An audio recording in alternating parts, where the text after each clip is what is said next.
Yo kaka que les gens vous appellent des handicapés. Je ne sais pas. Et ça, la rabino n'est ba ebo solo mingi et ça la bango passe. Oh ba yebi ba droit na bango te.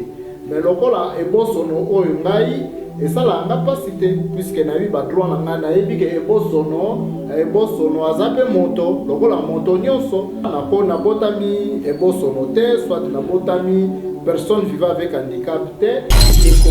Félix Tshisekedi notre président que je salue. Et là, la gestion na bango mi balé, je ne sais pas. Oso mona ndenge de Félix azo gérer boka.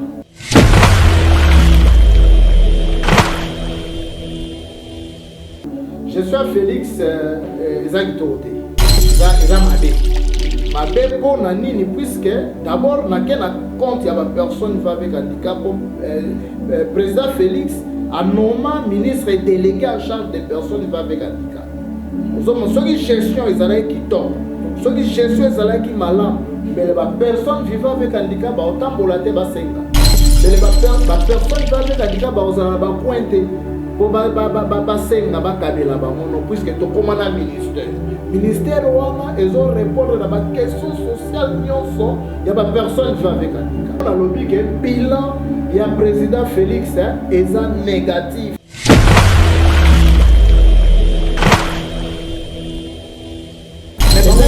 Mais 10 dollars il y a pas ce soir tilelo.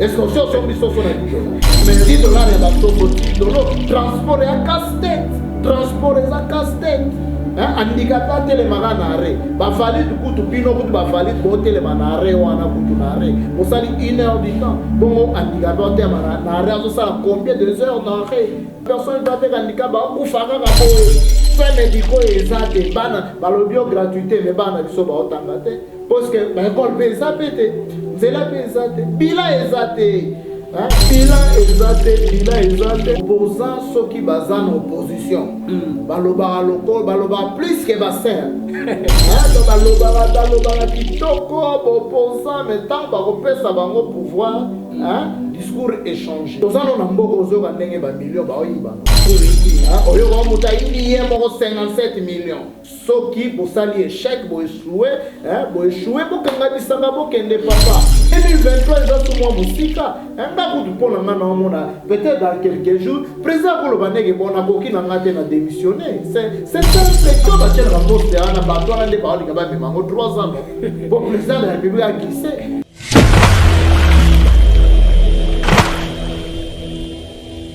Pour ceux qui président qui s'est au Gamba ma banque surtout qui sont handicapés toi na kanda makasi ça c'est vrai c'est ça nga na ko la cortège à président wana na ko elie ni bosoa président et ensemble à cause en parti pris oui jamais il faut ça la naître mais si pour papa na moto akena kingasani kuna na terrain wana kingasani abandi bilobela candidat na biso Félix ça c'est quel pays ram c'est quoi ram yaki moyibi non moyibi non pepe oya anzala tu comprends déjà crédit na ya 500 na parti crédit na yo yiba ka mosusu mais bon bazobenga ministre ya so ipetente so linani aya loba so ili non mais pour nani baloba te rama bakani pozo nyoko la paix oui est-ce que bakobenga ni baloba ka rame to katio na mboka na donc ça la par exemple na brasa zonga c'est tout bakatika où est le mal.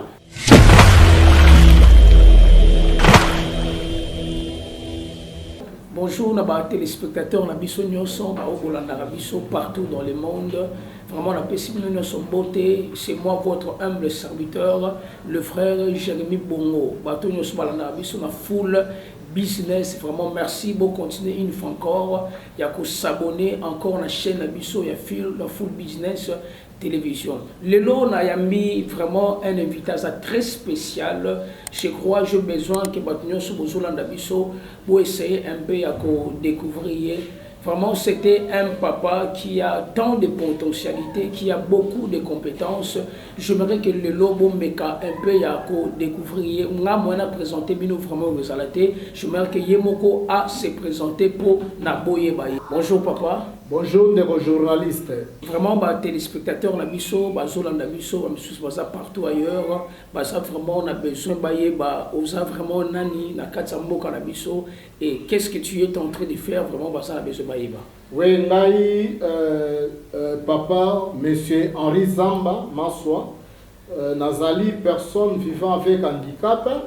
Nazali, coordonnateur général, il y a ONG Congo Handicap, OESA structure OYO et encadre les personnes vivant avec handicap et les personnes vulnérables, orphelins, Nambo Kanabiso RDC. Siège Nabiso Ezali na Avenue Ngeba, numéro 14, arrêt chambre froide, dans la commune ya Mongafu. Merci en tout cas, Papa Henri, na ndenge déco. Si déjà va comprendre, que les gens vous appellent des handicapés. Je ne sais pas. Et ça, la rabino ndenge. Solo mingi ça la bango pasi o ba yebi ba droit na bangote.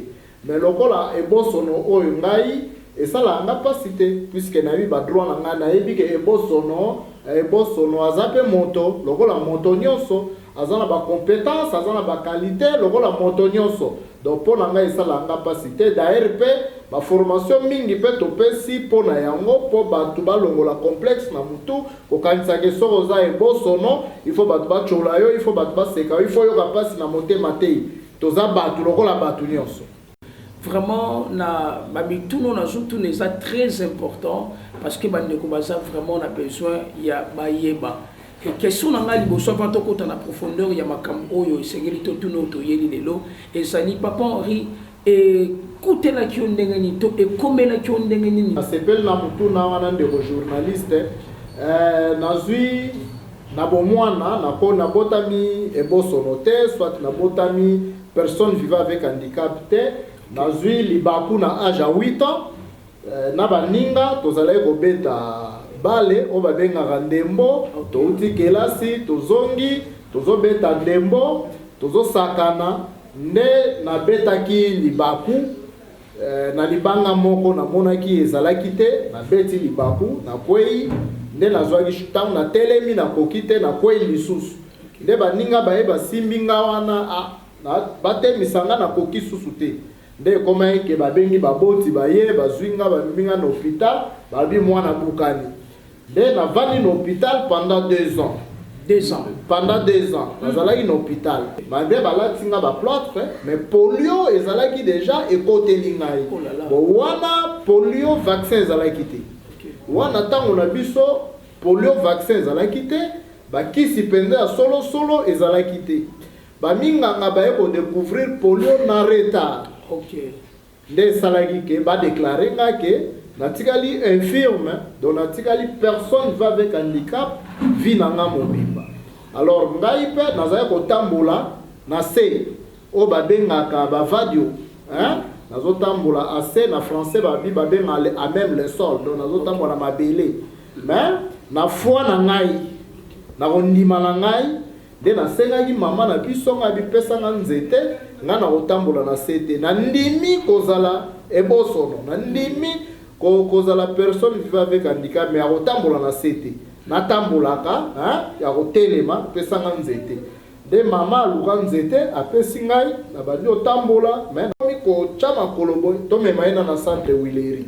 Nde tokende na centre Wileri kuna nde basungai ngai balatisi nga basapato wana mabende de 2 makolo ana poko wana azolala nango na tongo na lamuki na yango nazokende classe na yango mpe sungai nga mpo bakisa susu mikuwa mwa makasi nde naye kotambola bongo ti lelo naza na beki na ngai kano na ngai nde natambolaka bongo. Donc voilà ndenge maladi wana ndenge nakoma personne vivant avec handicap. Il est vraiment Papa Henri to koti na makamu o Italie ce qui s'est en train de passer na kati ya mboka na biso ndeko Félix Tshisekedi notre président que je salue et na ndeko Kabila gestion na bango mibale je ne sais pas ozo mona ndenge ndeko Félix azo gérer mboka.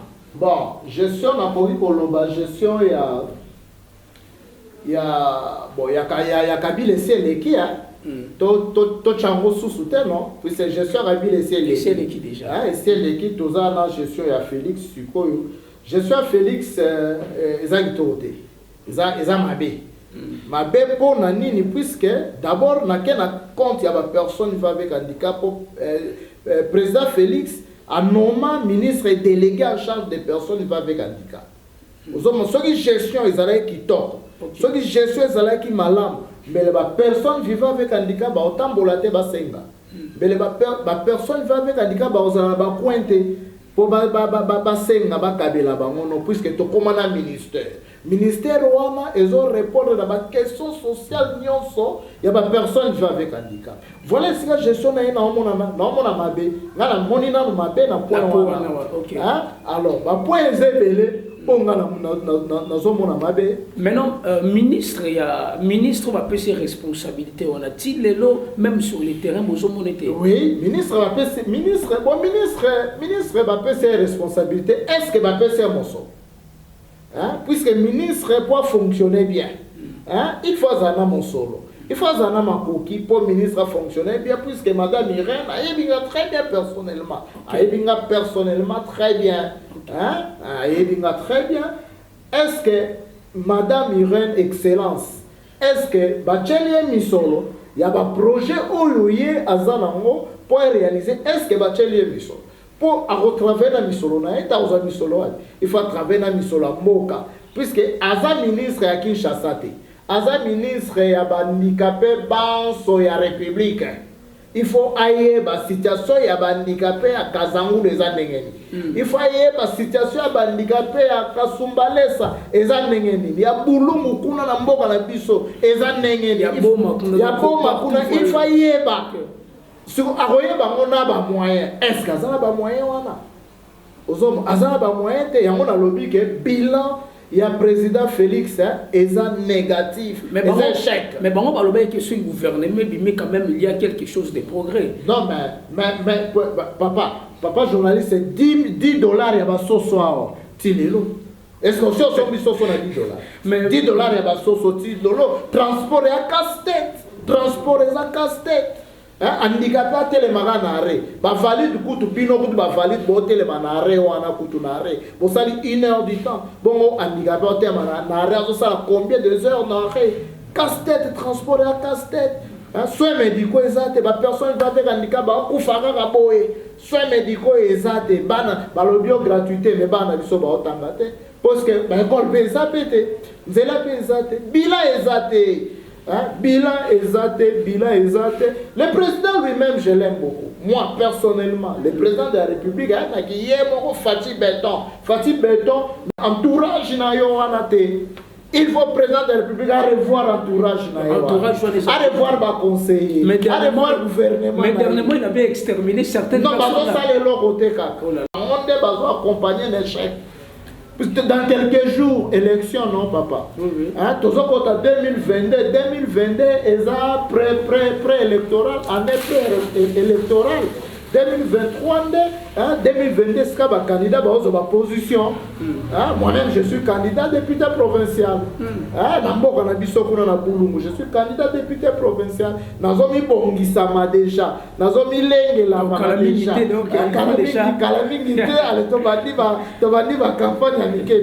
Allez, 2023, président Félix Soki à convaincre le peuple à kokende mutumusou soye kokota voilà maintenant mutumusou soya a kokota voilà des papa Henri Aouchkoloba mais papa Henri na likambotali tozolo belana ya likambotali ya gestion ya mboka na biso mais j'ai entendu certaines personnes disent que non président a zali d'abord ko se battre na kuluka kobimana no libanda pour na kuluka comment est-ce qu'il peut stabiliser en ce qui concerne social ba misusu ba pesi ba argument na bango ba lobi non que mboka so to comme dans l'état oh c'est parce que pandémie betaki et simbi mboka je crois c'était 2 ans 3 ans comme ça et à part ça il fallait d'abord à déboulonner dans nos systèmes sous ya Kabila tout consort là peut en plus budget penza ya mboka et ça la quitté non monique tozo mais que c'est un peu comme quand même dans cette situation Je ne sais pas. Est-ce que Papa Henri, tu es d'accord avec ces gens-là? On est opposant ceux qui basent en opposition. Baloba loko, baloba plus que bassin. Donc baloba kitoko, opposant, mais tant que ça va au pouvoir, discours échangé. Discours échangé. Tous en ont beaucoup de millions, Oui. Oyo mutaïbi 57 millions. Oyo bon enseignement bayibi autant. Dernièrement oyo que 16 millions. Il y a limon na mambaba na tenafe. Il y a l'argent chez nous, il y a l'argent papa mbongo ezali. Richesse ezali mbongo ezali.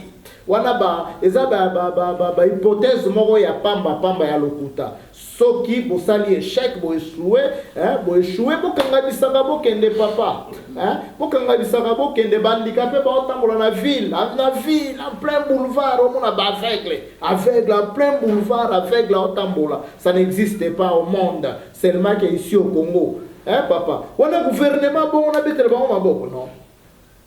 Ngakutu nazo mona pona ngakutu 2023 eza sumwa musika ngakutu pona ngana mona peut-être dans quelques jours président koloba ndenge bona koki na ngate na démissionner c'est simple. Culture on a vani na Belgique non ya koli na Belgique akoli na poto aibi culture a démission soko kokite o démissionner na c'est tout puisque premier ministre na zo sa lote ba ministre na nyonso ache ba to sa lote donc muto osunga tale lo mususu. Président et assemblée, un président et assemblée de la République. Assemblée Zaya Tshisekedi to assemblée ezali ya eloko na ba sala union sacrée. Assemblée Zaya union sacrée ya mboka. OK. Président et assemblée à Rosana parti prité. Oui, jamais. Il faut ça la lettre. Mais tipwana papa na mboso akena kingasani kuna na terrain wana kingasani abandi bilobela candidat na biso Félix ça montre que ça c'est quel pays ça c'est sa stade on ba kabolimbo apo ba jeune baya ba dépenser po ba to baya ba vandana ba yoka ba bêtise po ezobima na mnoka président ensemble et ça les marans na Congo papa et ça ma yango sikoyo biso ba jeune ngana zo la musa ba personne va avec handicap puis c'est ba personne va avec handicap nde ba votaka ba kendaka ba ele moi loso moi polo moi kepi tellement ba tanzala ba tapasi azui ali akepesa yo voix nazo rêver conscience d'abord que tout royo to voter n'importe qui to ça va mot d'ordre bato esengeli to voter banana président de la République tina mutasuka to voter n'importe qui pour toujours voter ba aventurier toujours commissaire toujours pesa ba aventurier ba bisika pour bazo sala pe lote non donc tout royo et rosala bongote selon ce qu'ils disent papa Henri Zamba ne papa Zali Koloba awa bande ko na biso ba téléspectateurs bozolo na biso bon continuer toujours na ko s'abonner na chaîne na biso Zali Loko moko et ça très important papa Henri état de siège qu'est-ce que tu peux dire par là et aussi mbaté mais aussi mbaté non mais ce qui bilan est échec ce qui bilan pendant 5 ans est échec état de siège présent quand tu as échec à bilan et bah toi pour faire qu'on a chaque jour mais bah so fournir quand même non effort ni ba fournir c'est vrai que bah pour fater même tout mon corps américain mon corps a koufi à quel afro-américain mon corps koufi c'est un grand problème pour les États-Unis français mon corps a koufi c'est un grand problème. Et ça problème au roi ambassadeur mo soka kende ko luba so ba diamant so ba richesse la biso akufaki mais président qui na imbango kuna non pas efuka mafuka ba senga s'expliquer senga ba pardon dans so ndenge ni pokaka un individu akufi na kimoyibi na e ozo comprendre mais biso c'est chaque jour ba congolais bazo kata bango ba mito chaque jour état de siège après ba soda wana tchétché wana mais là c'est ça aussi les ça comme ba soda a changé ma généraux a changé soda zoa mon solo na guerre ngana za mwana soda mamba armée bien soda soki guerre ezali a s'enrichir a profiter so guerre te soda zoa mon solo ta yo kasi général wala ba chekuna so ba général wala ba chekuna bazo za ko na bango linga esala bango bazo ba mbongo na bango voilà Ah, c'est trop dur. Oui. Je sens que tu parles avec enthousiasme. Guerre pour essayer na est, il faut peuple toyokana. Il faut bolingo ezala. Communion, commun accord. Commun d'accord. Il faut peuple abimisa mokonzi au peuple andimi. Yango moni basango baboyi kadima na seni. Puisque bayebi aza aventurier. Aza aventurier, aza na tendance à pouvoir basango baboyi. Mais papa Henri, toi tu ne vois pas que l'élection est salimate. Pourquoi? Parce que et là quand liboso ba osenga et ça recensement. Il faut que nous soit ça congolais fois dans la carte d'identité naïe parce que biso nous sommes dans la carte d'identité on a la carte d'électeur yo sommes que procédure parce que surtout le but que na recensement et vous avez soit à 300 non ngana travailler na seni na bureau enrôlement dans un superviseur. Je sais que recensement avec ma machine, monde évolué papa. Monde évolué. Tolba qui a ton voté la machine a voté tes a triché bani ton voté quand même. Ton voté monde évolué informatique et comment bazo ba bilo ko na bacha na ba commune. Et si li non, bazo la machine bacha na ba commune mususu ba ko chape na ba quartier. Après bourgmestre ba machine yango za combien de quartier 28 après ça ba chef du quartier 28 machines.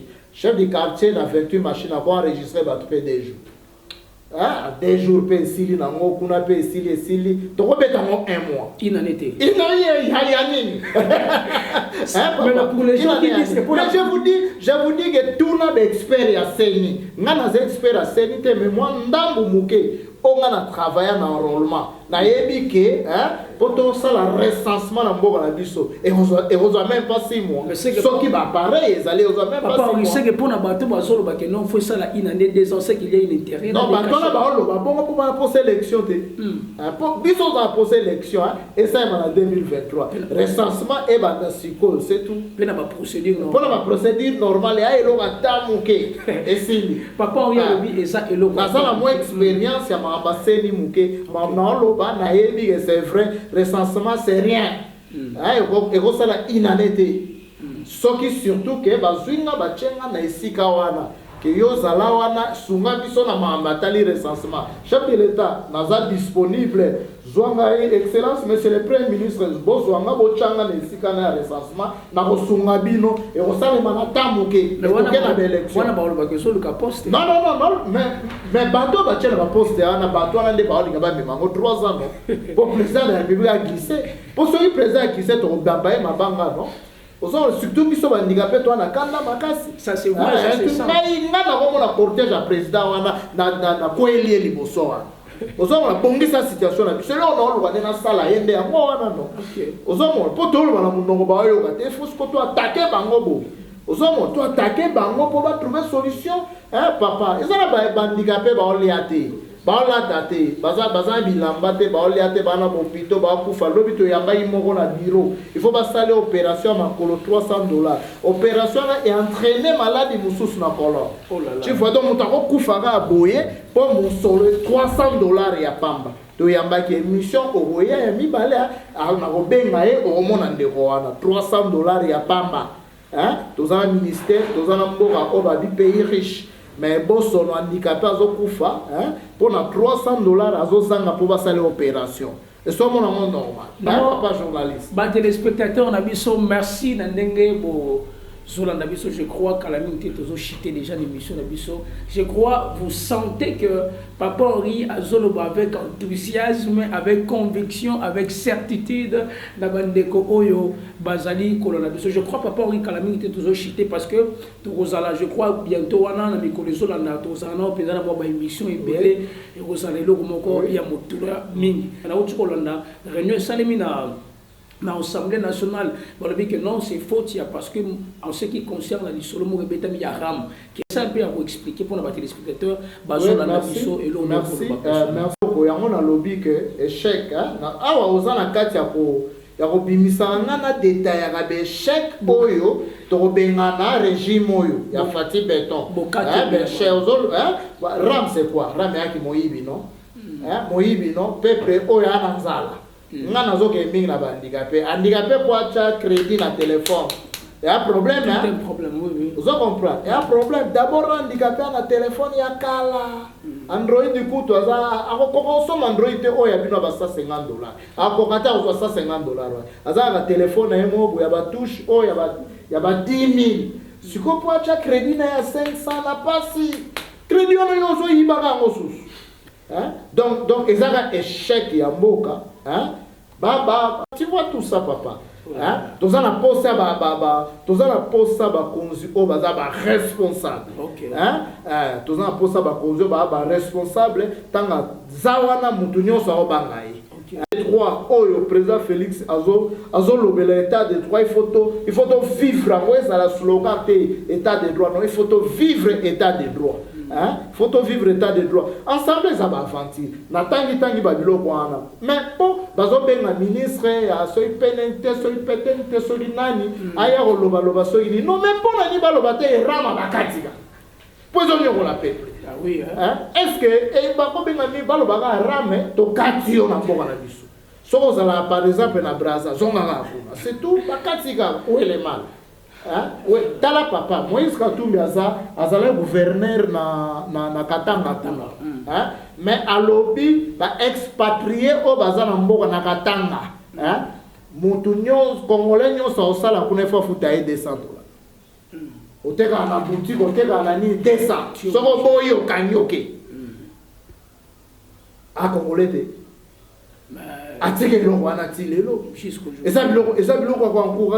C'est quelque chose à encourager pour nous se débarrasser de la bataille sur bazar je crois que comme presque na souka ya émission na biso mais je crois émission prochaine pour le balancer qui concerne la loi de Tchani parce que ça très des pères et mères. Des pères et des mères. D'accord. D'accord. La biso la monde se lever point de comment on appelle bon.